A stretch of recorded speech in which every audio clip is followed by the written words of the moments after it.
তো বন্ধুরা এখন কিন্তু ফাইনালি বিকেলবেলা থেকেও কিন্তু বলতে গেলে বদলিবেলা হয়ে গেল, ঠিক আছে।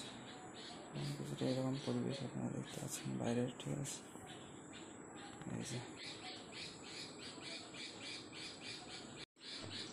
তো বন্ধুরা বলতে গেলে কিন্তু এখানে কালকে দুপুর থেকে একটু একটু ছিটে ফোটা বৃষ্টি হচ্ছে, কম বেশি বৃষ্টি হচ্ছে, ঠিক আছে। বৃষ্টি হচ্ছে কিন্তু মাঝে মধ্যে, ঠিক আছে বন্ধুরা। আর এরকমই চলতে আছে, কম বেশি বৃষ্টি হচ্ছে। আজকেও খুব আগলা মেঘলা করছিল সকাল থেকে, কালকের মতো। তো ঠিক আছে বন্ধুরা, সবাই হরে কৃষ্ণ, রাধে রাধে, হরি বল, হর হর মহাদেব। রোদ্দুর প্রায় হচ্ছে না বললেই চলে, কালকে আর আজকে খুব আগলা মেঘলা করেছে। তো বন্ধুরা চলুন আপনার একটু বাইরের দিকে নিয়ে যাওয়া যাক এবং দেখানো যাবে এই সুন্দর পরিবেশ, ঠিক আছে। যাই হোক, এই টাইমটা খুব ভালো লাগে কিন্তু মিত্র, ঠিক আছে। এই যে বিকেল থেকে গোধূলি হচ্ছে, এই গোধূলির টাইমটা খুব ভালো লাগে। মানে এটা হচ্ছে সন্ধিক্ষণ, দিনে দুটো সন্ধিক্ষণ হয়, এক হচ্ছে ভোরবেলা আর এক হচ্ছে এই গোধূলিবেলা। এর পরের টাইমটাকে সন্ধ্যা বলা হয়, কিন্তু সন্ধ্যা মানে হচ্ছে সন্ধিক্ষণ, ঠিক আছে। অ্যাকচুয়ালি সন্ধ্যা হচ্ছে ভোর আর এই গোধূলি, তাই না বন্ধুরা?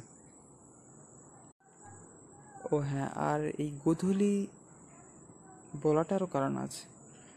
যখন গোপবালকেরা বা রাখাল বালকেরা, ঠিক আছে, গোপালরা গোচারণ করে ফেরে, তখন সেই সময় গাভীরা আগে চলে, তার পিছনে রাখাল বালকেরা যায়, তাদের গায়ে গোধূলি লাগে, ঠিক আছে। মানে গাভী বিচরণের সময় যে খুঁড় থেকে ধুলো ছিটকায়, ঠিক আছে। তো সেগুলো সবসময় গোচারণ করলে লাগতে পারে। যখন গাভী চড়ানো হয়, কোথাও নিয়ে যাওয়া হয়, গাভীকে নিয়ে গোচারণে যাওয়া হয় বা ফেরা হয়, তো এই টাইমটা ফেরার সময়টাকে মেনশন করা হয়েছে। বিশেষ করে শ্রীকৃষ্ণ, বলরাম আদি ভগবৎ স্বরূপেরা যখন বৃন্দাবনে শ্রী ব্রজধামে গোচারণ করতেন, তখন তাদের স্মৃতি হিসাবে বিশেষ করে এই সমস্ত কথাগুলো বলা হয়ে থাকে বন্ধুরা, তাই না? আর আলো জ্বলছে এখন হালকা হালকা বোঝা যাচ্ছে।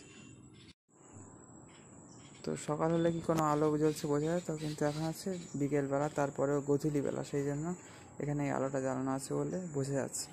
কারণ বাইরের আলো, আকাশের আলো অনেকটাই কমে আসছে, তাই না মিত্র?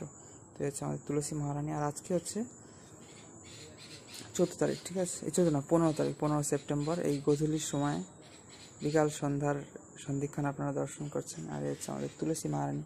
তো জয় জয় শ্রী তুলসী মহারানী কি জয় হোক, আর जय जय श्रीधाम वृंदावन की जय हो, ब्रजमंडल श्रीधाम मथुरा वृंदावन की जय हो, श्री मायापुर नवद्वीप धाम की जय हो, श्री नीलाचल पुरी जगन्नाथ पुरी धाम द्वारका धाम की जय हो।